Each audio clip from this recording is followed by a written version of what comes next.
ಎಲ್ಲರಿಗೂ ನಮಸ್ಕಾರ. ಇವತ್ತು ನಾವೊಂದು ತುಂಬಾನೇ ಇಂಟ್ರೆಸ್ಟಿಂಗ್ ವಿಷಯದ ಬಗ್ಗೆ ಮಾತಾಡೋಣ. ನಿಜವಾದ ಶಕ್ತಿ ಅಂದ್ರೆ ಏನು?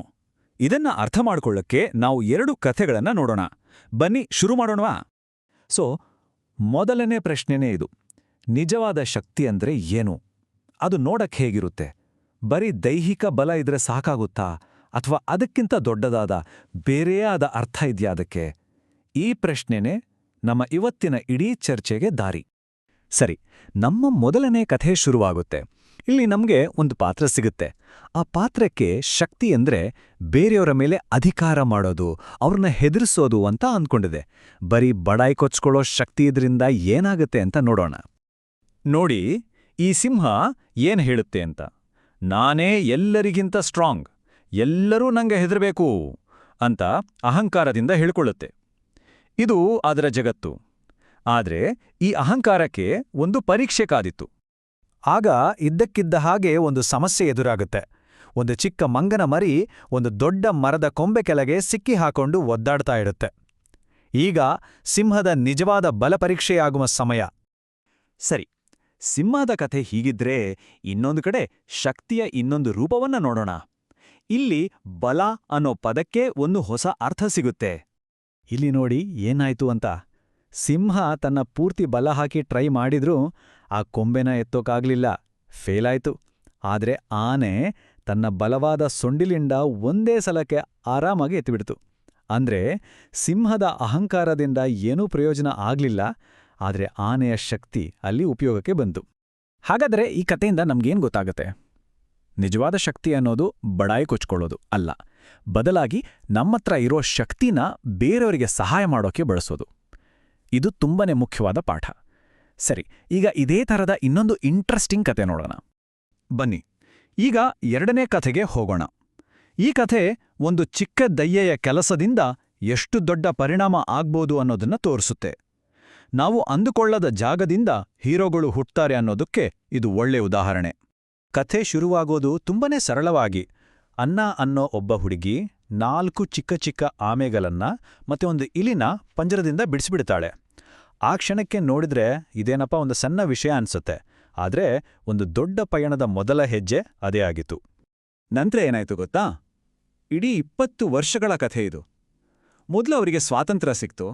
ಆಮೇಲೆ ಆ ಇಲಿಗೆ ಆಕಸ್ಮಿಕವಾಗಿ ಒಂದು ನಿಂಜಾ ಟ್ರೈನಿಂಗ್ ಪುಸ್ತಕ ಸಿಗುತ್ತೆ. ಆ ಪುಸ್ತಕ ನೋಡಿಕೊಂಡು ಇಲಿ ಆ 4 ಆಮೆಗಳನ್ನ ಬೆಳೆಸುತ್ತೆ, ಟ್ರೈನಿಂಗ್ ಕೊಡುತ್ತೆ. 20 ವರ್ಷಗಳ ನಂತರ ಅವೆಲ್ಲ ಆ ಇಡೀ ನಗರದ ಸೀಕ್ರೆಟ್ ಗಾರ್ಡಿಯನ್ಸ್ ಆಗಿ ಬದಲಾಗಿದ್ವು. ನೋಡಿ, ಇದು ಹುಟ್ಟಿದಾಗಿನಿಂದ ಬಂದ ಶಕ್ತಿ ಅಲ್ಲ, ಕಷ್ಟಪಟ್ಟು ಶ್ರದ್ಧೆಯಿಂದ ಬೆಳೆಸ್ಕೊಂಡ ಶಕ್ತಿ. ಸರಿ, ಈಗ ಕಥೆ ಒಂದು ರೋಚಕ ಹಂತಕ್ಕೆ ಬಂದಿದೆ. ಅಂದು ಮಾಡಿದ ಆ ಒಂದು ಸಣ್ಣ ಸಹಾಯ ಇವತ್ತಿನ ಒಂದು ದೊಡ್ಡ ಸಂಕಷ್ಟಕ್ಕೆ ಹೇಗೆ ಕನೆಕ್ಟ್ ಆಗುತ್ತೆ ಅಂತ ನೋಡೋಣ. ಬನ್ನಿ.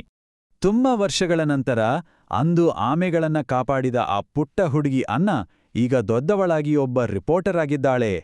ಒಂದು ದಿನ ಅವಳು ಮೆಟ್ರೋ ಸ್ಟೇಷನ್ನಲ್ಲಿ ದರೋಡೆಕೋರರ ಕೈಗೆ ಸಿಕ್ಕಾಕೊಂಡ್ಬಿಡ್ತಾಳೆ. ಆಗ ಏನಾಯ್ತು ಗೊತ್ತಾ? ಇದ್ದಕ್ಕಿದ್ದಂತೆ ಇಡೀ ಸ್ಟೇಷನ್ನ ಲೈಟ್ ಆಫ್ ಆಗುತ್ತೆ. ಕತ್ತಲೆಯಲ್ಲಿ ಯಾರೋ ಮಿಂಚಿನ ವೇಗದಲ್ಲಿ ಬಂದು ಕ್ಷಣಾರ್ಧದಲ್ಲಿ ಎಲ್ಲಾ ದರೋಡೆಕೋರರನ್ನ ಸೋಲಿಸ್ಬಿಡ್ತಾರೆ. ಅವರು ಬಂದಿದ್ದು ಹೋಗಿದ್ದು ಯಾವುದೂ ಗೊತ್ತಾಗೋದಿಲ್ಲ. ಎಲ್ಲವೂ ಕಣ್ಮುಚ್ಚಿ ತೆರೆಯೋಷ್ಟರಲ್ಲಿ ಮುಗ್ದೋಗಿರುತ್ತೆ. ಆದ್ರೆ ಅನ್ನ ಸುಮ್ಮನೆ ಬಿಡಲ್ಲ.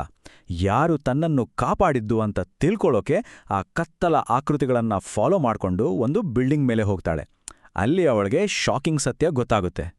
ಅವಳನ್ನು ಕಾಪಾಡಿದ ಆ ಹೀರೋಗಳು ಬೇರೆ ಯಾರೂ ಅಲ್ಲ, ದೈತ್ಯ ಆಮೆಗಳು. ಆ ಆಮೆಗಳು ಅನ್ನಾಗೆ ನಮ್ಮ ಬಗ್ಗೆ ಯಾರಿಗೂ ಹೇಳಬೇಡ ಅಂತ ವಾರ್ನ್ ಮಾಡಿ ಅಲ್ಲಿಂದ ಮಾಯವಾಗ್ಬಿಡ್ತವೆ. ಈಗ ನೆನ್ಪಿಸ್ಕೊಳ್ಳಿ, ನಮ್ಮ ಮೊದಲನೇ ಕಥೆಯ ಸಿಂಹ ತಾನೇ ಶಕ್ತಿವಂತ ಅಂತ ಎಲ್ಲರಿಗೂ ತೋರಿಸ್ಕೊಡ್ಬೇಕಿತ್ತು. ಆದ್ರೆ ಈ ಹೀರೋಗಳು ತಮ್ಮ ಗುರುತನ್ನೇ ಮುಚ್ಚಿಡಕ್ಕಿಷ್ಟಪಡ್ತಾರೆ.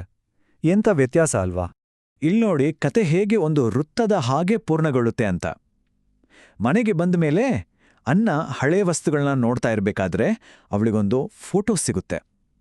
ಆಗ ಅವಳಿಗೆಲ್ಲವೂ ನೆನ್ಪಾಗುತ್ತೆ. ತನ್ನನ್ನ ಇವತ್ತು ಕಾಪಾಡಿದವರು ತಾನು ಚಿಕ್ಕವಳಿದ್ದಾಗ ಕಾಪಾಡಿದ ಅದೇ ಪುಟ್ಟ ಆಮೆಗಳು ಅಂತ ಅವಳಿಗೆ ಗೊತ್ತಾಗುತ್ತೆ. ಹಾಗಾದ್ರೆ ಈ 2 ಕಥೆಗಳಿಂದ ನಾವು ಏನು ಕಲ್ತ್ವಿ? ಒಬ್ಬ ನಿಜವಾದ ಹೀರೋನ ಗುಣ ಹೇಗಿರುತ್ತೆ ಅನ್ನೋದನ್ನ ಒಟ್ಟಿಗೆ ಸೇರಿಸಿ ನೋಡೋಣ ಬನ್ನಿ. ನಿಜವಾದ ಶಕ್ತಿ ಅಂದ್ರೆ ಏನು? ಅದು ಸಿಂಹದ ತರದ ಅಹಂಕಾರ ಖಂಡಿತ ಅಲ್ಲ. ಬದಲಿಗೆ ಆನೆಯ ಥರ ಬೇರೆಯವರಿಗೆ ಸಹಾಯ ಮಾಡೋ ಸಾಮರ್ಥ್ಯ. ಇನ್ನು ಆಮೆಗಳ ಕಥೆಯಿಂದ ಗೊತ್ತಾಗೋದೇನೆಂದ್ರೆ ಶಕ್ತಿನ ನಾವು ಪರಿಶ್ರಮದಿಂದ ಟ್ರೈನಿಂಗಿಂದ ಬೆಳೆಸ್ಕೊಳ್ಬೋದು. ಮತ್ತೆ ಹೆಚ್ಚಾಗಿ ಇಂಥ ಶಕ್ತಿ ಹುಟ್ಟೋದು ಒಂದು ಚಿಕ್ಕ ದಯೆಯ ಕೆಲಸದಿಂದ. ಕೊನೆಗೆ ನಿಜವಾದ ಹೀರೋಗಳು ಪ್ರಚಾರ, ಪಬ್ಲಿಸಿಟಿ ಯಾವುದನ್ನು ಬಯಸೋದಿಲ್ಲ. ಹಾಗಾದ್ರೆ ಕೊನೆಯದಾಗಿ ಒಂದು ಯೋಚನೆ ಮಾಡೋಣ. ನಮ್ಮ ಸುತ್ತಮುತ್ತಲೂ ನಮಗೆ ಗೊತ್ತಿಲ್ಲದ ಹಾಗೆ ಸದ್ದಿಲ್ಲದೆ ಬೇರೆಯವರಿಗೆ ಸಹಾಯ ಮಾಡ್ತಾ ಇರೋ ಹೀರೋಗಳು ಎಷ್ಟು ಜನ ಇರಬಹುದು ಅಲ್ವಾ? ನಿಜವಾದ ಶಕ್ತಿ, ನಿಜವಾದ ಹೀರೋಯಿಸಂ ಬಗ್ಗೆ ನಮ್ಮ ಯೋಚನಾ ಲಹರಿಯನ್ನೇ ಈ ಕಥೆಗಳು ಬದಗಿಸ್ತವೆ ಅನ್ಸುತ್ತೆ.